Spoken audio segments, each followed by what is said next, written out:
하지 않습니까? 그것처럼 일신한다, 바꾼다 하는 의미에서 혁자가 바꾼다, 고쳐나간다, 변화한다 하는 뜻을 가졌고 바로 혁명이라는 말을 쓰게 됩니다. 좋죠, 혁명이라는 말. 그러나 이게 더 나가면은 세상을 뒤집어 볼 수 있는 겁니다. 혁과 혁계가 안고 있는. 자, 임인년. 청간 임자는 오행에서 수입니다. 물수자고.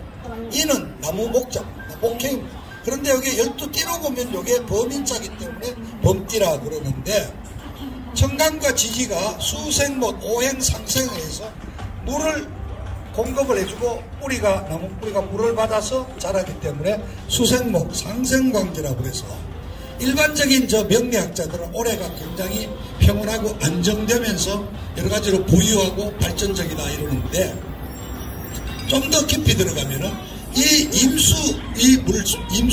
물은 자잘한 겨울물이나 이런 게 아니라 대양대해라고 되어 있습니다. 큰 바다물입니다.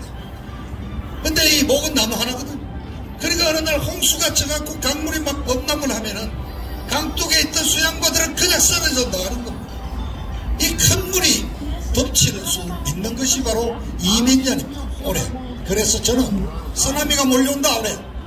바로 정치판의 쓰나미가 지금 몰려오고 있습니다. 오늘 우리 유튜브님들 위해서 제가 특종 보도 하나 해드립니다. 제가 여러 차례 얘기했죠. 우리 언론에 보도되는 여론조사는 그거는 대배용이고, 실제 정당이나 또는 여론조사, 좀 신뢰할 만한 여론조사 기관은 별도의 중장기적인 대선 여론조사를 꾸준히 해오고 있습니다. 그래서 지네들이 보고 있는 실제 수치가 따로 있다는 말씀을 드렸는데, 바로 며칠 전에 어느 날 새벽에 김종인이를 비롯해서 6명인가 7명인가 전대 본부장들이 아침 일찍 어느 기관로부터 보고를 받았습니다. 저는 내용을 알지만은 하여튼 받았습니다. 근데 그 내용이 충격적이었습니다. 모든 여론조사에서 윤석열이가 다 지고 있고, 오늘 내일 당장 투표를 하면은 윤석열 패배, 이재명 당선이다 이거. 여론조사 기관 우리나라 대선 관련해서 보도하는 곳이 9곳인데요. 그렇습니다. 어제 오늘 신년맞이 여론조사에서 오늘 아침 조선일보가 보도한 것 빼놓고 모든 다른 8개에서 윤석열이 가지고 있습니다. 특히 어제 한국일보가 한국리서치와 한 그 여론조사가 굉장히 의미가 있는데요. 차차 말씀드립니다. 오늘 아침에 서던 포스트라고 기독교 방송이 한 것은 좀 진보적인 편이죠. 10% 이상 차이 났습니다. 10.2% 차이 났습니다. 자, 그래서 윤석열이 지금 치고 있는 거예요. 왜 이렇게 그러면 45%까지 갔던 지지율이 30%로 떨어졌느냐, 15%. 그 원인이 충격적입니다. 자, 우선 1번은 자중질환을 꼽습니다.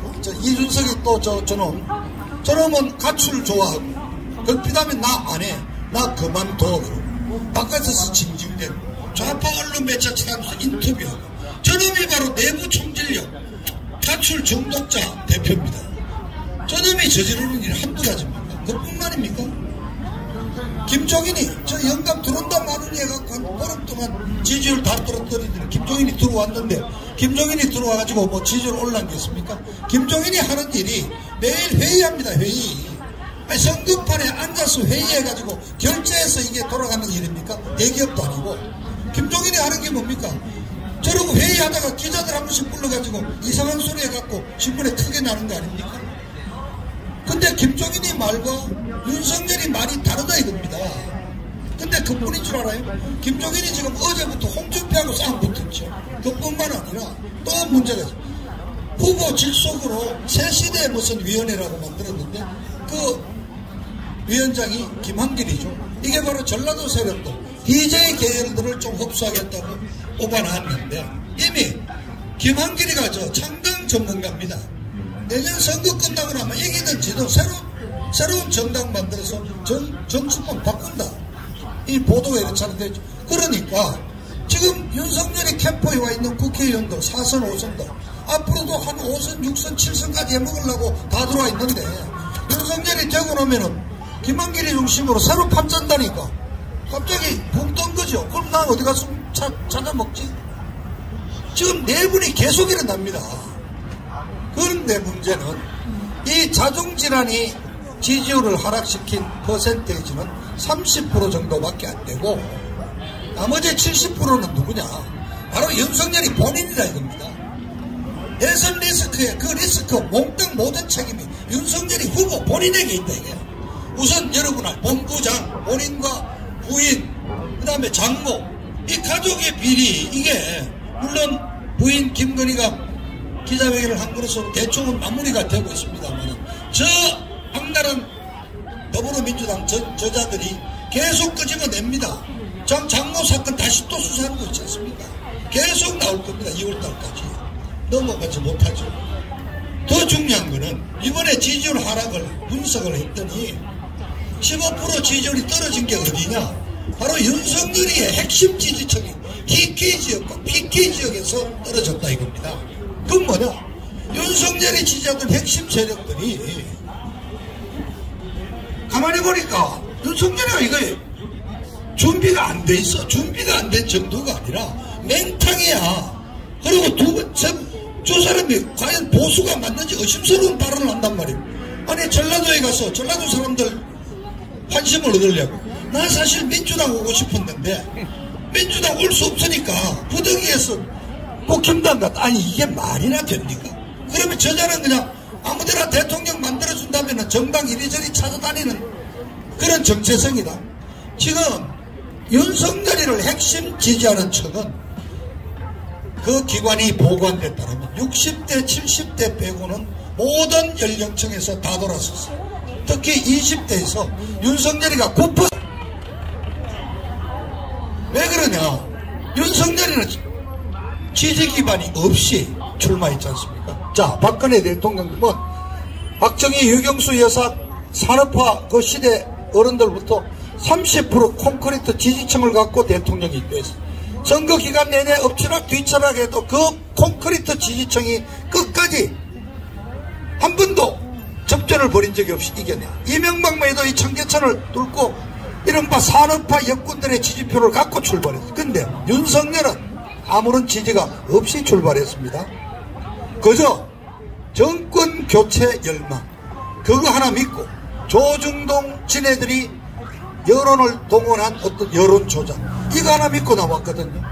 그렇습니다. 우리 정권 교체율 55% 나왔습니다.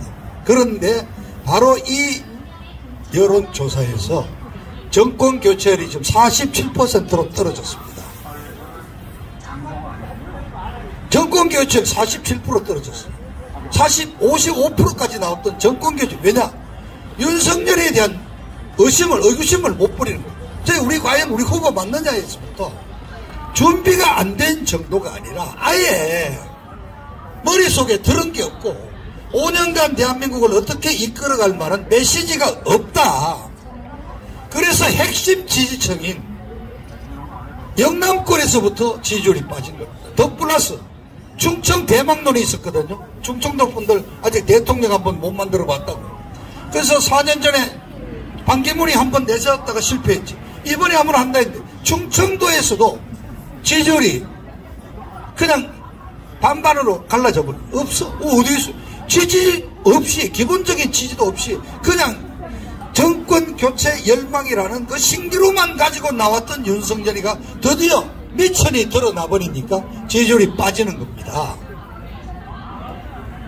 아무런 메시지가 없어.